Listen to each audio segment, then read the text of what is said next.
The ledger was, at first glance, nothing more than what it appeared, page after page of Silas Merrick's careful, cramped handwriting recording debts and credits, names and dates, sacks of flour and bolts of cloth extended on trust to families whose names Thomas recognized from around town: Odell, Pruitt, Weathers, Hollister, Kane. But as he turned the pages, reading by the low flicker of the stove's firelight, he began to notice that Silas had recorded more than trade. Interspersed among the accounts were dated notes, brief and guarded, describing conversations, describing the day the Denver surveyors arrived, describing his own dawning understanding of what Gideon Praxton had done, and describing, in an entry dated some 11 years back, that Silas had spent the whole of that year and much of his savings quietly purchasing back, one small parcel at a time and always through a lawyer in the county seat who never revealed his client's name, portions of the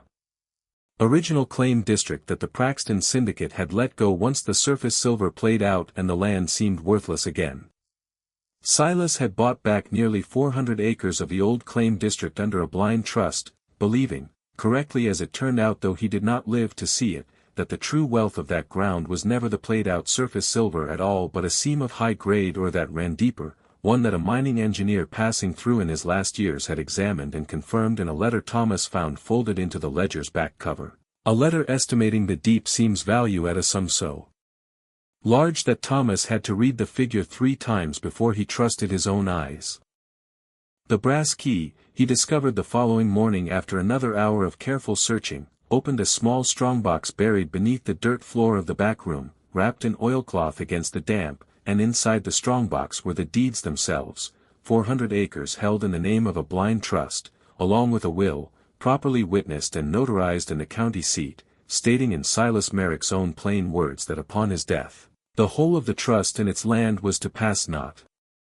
to any single heir, for he had none, but to whichever honest soul came to occupy and restore the Merrick trading post, on the condition, underlined twice, in a hand that seemed to Thomas almost pleading across the years, that the finder used the land's wealth first to make right what had been done to the families of Ashford Hollow, and only after that to keep whatever remained for himself. Thomas sat with that will in his lap for a long while before he understood the full shape of what had happened to him. He was, by the plain letter of a dead man's law, now the trustee of a fortune in silver-bearing land, and he was also, by the plain weight of that same dead man's conscience, bound to a task far larger than simple wealth, the task of returning to a town what a fraud had taken from it a generation ago, from families some of whom still lived within sight of his door. It did not take long for word to travel that the boy who had bought the old Merrick place was doing more than patching a roof. Thomas, being honest by nature and unable to sit on a secret that concerned so many other people, went first to Oswald Finch, the county clerk, and then, at Finch's careful advice, to a lawyer in the county seat to have the will's legality confirmed, and within 2 weeks the whole matter had become the subject of every conversation on Main Street. Most of Ashford Hollow received the news the way a person receives an old wound suddenly, unexpectedly, mended, with disbelief giving slowly way to a cautious, unpracticed hope. But Calvin Praxton received it very differently. Calvin Praxton was a broad, silver-haired man of perhaps 55 who had never known a day of want in his life and who had built, atop his father's fraud, both a cattle empire and a reputation as the valley's most respectable citizen, a deacon of the church, chairman of the land commission, a man whose word had gone unquestioned in Ashford Hollow for 3 decades because no one had ever had reason, or evidence, to question it. When he learned that a 19-year-old drifter had produced a will and a ledger threatening to unravel the story of how the Praxton family came to own the valley's best grazing land, he did not shout or bluster, for that was not his way. He came instead to the trading post one gray afternoon in a fine black coat, and he stood at Thomas's newly cleared counter and spoke in the calm, reasonable tone of a man accustomed to being obeyed.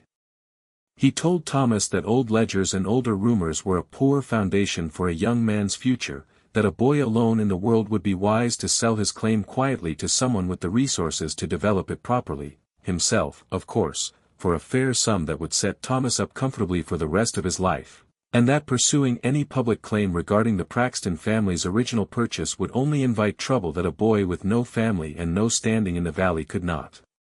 hope to survive. Thomas, who had spent his whole life being told by circumstance that he had nothing worth keeping, found in that moment that he did not much care for being told, again, to hand over the one thing that had ever truly been his. He told Calvin Praxton, with a steadiness that surprised even himself, that he intended to have the will examined properly by the court in the county seat, and that whatever the court decided, he would abide by it. Praxton's calm did not break, but something behind his eyes went cold, and he left without another word, and within days Thomas began to understand what a man of Praxton's standing could do to a boy of none. The bank in the county seat, where Thomas had hoped to borrow against the land to pay the legal costs of proving the will, suddenly found reasons to delay his application. Two of the men who had been helping him repair the trading post's roof stopped coming, quietly, without explanation, and Thomas later learned that both worked seasonal cattle drives for the Praxton Ranch and had been told plainly that continued employment depended on staying clear of the Merrick affair. A rumor began to circulate, started by no one Thomas could ever trace, that the ledger and the will were forgeries themselves, cooked up by a clever drifter looking to swindle a respectable family out of land it had honestly earned. There was a particular evening, in the thick of that pressure, that Thomas would remember for the rest of his life more clearly than almost any other, because it was the evening he came closest to simply walking away. A hard rain had come down out of the mountains and found every seam in the roof he had not yet finished patching, and he had spent hours with buckets and rags trying to keep the ledger and the will dry, and somewhere in the middle of that soaked, exhausted night, with water dripping steadily onto the counter where Silas Merrick had once stood, Thomas found himself thinking that it would be so easy to simply sign the papers Praxton's lawyer had left for him, take whatever sum they offered, and be done with a fight that a boy with no family and no money had no business picking against a man who owned half the valley. He thought of his uncle's door closing behind him, of the $11, of how tired a person could grow of being the smallest thing in every room he entered. But then his eye fell on the note Silas Merrick had left folded in oilcloth, for whoever finds this and is honest enough to ask first who it belongs to, and he understood, in the particular clarity that comes to exhausted people in the middle of the night, that Silas had likely sat in this very room decades before, watching families he had trusted lose everything to a lie dressed up as a legal document, and had done nothing at the time because he, too, had been only a trading post man with no power against a syndicate's lawyers. The old man had spent the rest of his life quietly buying back what he could, one parcel at a time, precisely because he never wanted another honest person to face that same helpless night and simply give up. Thomas did not sleep again that night, but he did not sign the papers either, and in the morning he walked to Oswald Finch's office before the rain had even fully stopped, his boots soaked through, and asked what it would take to bring the matter properly before a judge. It would have been easy, in those weeks, for Thomas to lose heart, and there were nights, sitting alone in the trading post with the wind finding every gap in the roof he had not yet finished mending, when he came very close to it. But he had the ledger, and he had the letters, and he had, more than either of those, the memory of Mrs. Odell Pruitt's voice describing families ruined 30 years before, families whose grandchildren now walked past the old Praxton spread every day of their lives without ever knowing why their own were poorer than they ought to have been. He thought, too, of his mother turning a stone in her hand and finding the vein of quartz that a careless eye would have missed, and he understood that the whole of Silas Merrick's plan, the panel, the note, the condition underlined twice in the will, had been built on the hope that whoever found it would be someone who looked twice before deciding a thing was worthless, and would not stop looking simply because a powerful man told him to. He went, instead of giving up, to Oswald Finch, and together they compiled every record the county still held from the original silver boom, the survey filings, the assay reports, the correspondence with the Denver Syndicate, and cross-referenced them against Silas Merrick's ledger entries, and what emerged, laid plainly side by side, was a paper trail that even a favorable court could not easily ignore. A surveyor's signature on the original 1867 claim reassignment that did not match his signature on any other document filed that year, a witness listed on the reassignment who county death records showed had died 4 months before the document was supposedly signed. It was not, in the end, a fortune of hidden coin that undid Calvin Praxton's inheritance, but the same patient, careful attention to detail that Thomas's mother had taught him at a river's edge a decade before, the willingness to look at a thing twice. The case was heard at the county seat in the spring, in a courtroom crowded with more of Ashford Hollow than Thomas had known lived there, and it took the judge, an unhurried, thorough man named Judge Aldous Ferry, the better part of 3 weeks to work through the evidence, but at the end of it he ruled that the original 1867 reassignment had indeed been fraudulent, that the 400 acres purchased back into Silas Merrick's blind trust were validly held, and that Silas Merrick's will was lawful and would be honored in full. Calvin Praxton did not go to prison, for the fraud had been his father's and the statute of limitations on the forgery itself had long since passed, but the judge's ruling stripped from the Praxton ranch the disputed grazing allotments it had held for 30 years under the shadow of that original fraud, and Calvin Praxton, who had built his whole public self on the unquestioned respectability of his family's holdings, found that respectability could not survive a courtroom's plain daylight. Within the year, quietly and without ceremony, he sold what remained of his operation and left the valley for good, and no one in Ashford Hollow ever spoke of him with anything but a kind of weary, settled relief. Thomas, for his part, did exactly what the will's underlined condition had asked of him, and what, by then, he would have wanted to do regardless. He worked with Judge Ferry and a committee of townspeople, including Mrs. Odell Pruitt and Oswald Finch, to identify the descendants of every family Silas Merrick's ledger showed had been ruined in the original fraud, and from the Silver Seam's eventual proceeds, for the deep were proved every bit as rich as the old mining engineer's letter had promised, once a proper company was formed to work it honestly. With Thomas himself holding the controlling trust, he set aside a fund that repaid, with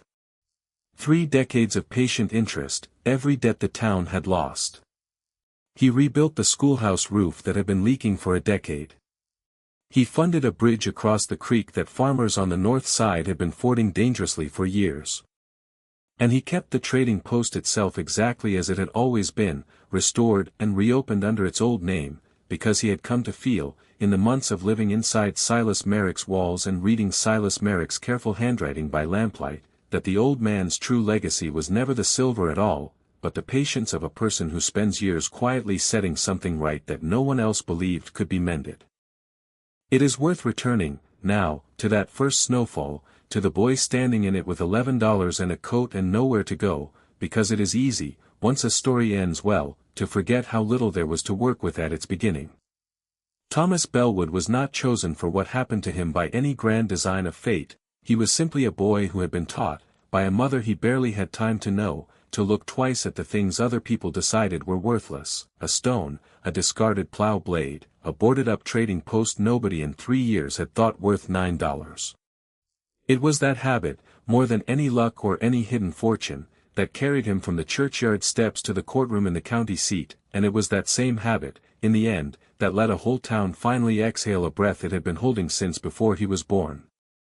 He was homeless at 19 because the world had, in its ordinary carelessness, decided he was not worth keeping, and he bought a dead man's forgotten trading post because it was the only thing left that the world had also decided was not worth keeping, and it turned out, as it so often does when someone takes the trouble to look closely, that both of them had been wrong about their own worth all along. We hope Thomas Bellwood's story stayed with you a while, the way the best of these old stories tend to. If it did, we would be grateful if you'd share it with someone who might need reminding that value has a way of hiding in the places the world has already given up on, and we would love to hear from you in the comments. What is a time you found real worth in something, or someone, that others had already written off? Thank you for spending this time with us today. Until next time, stay close.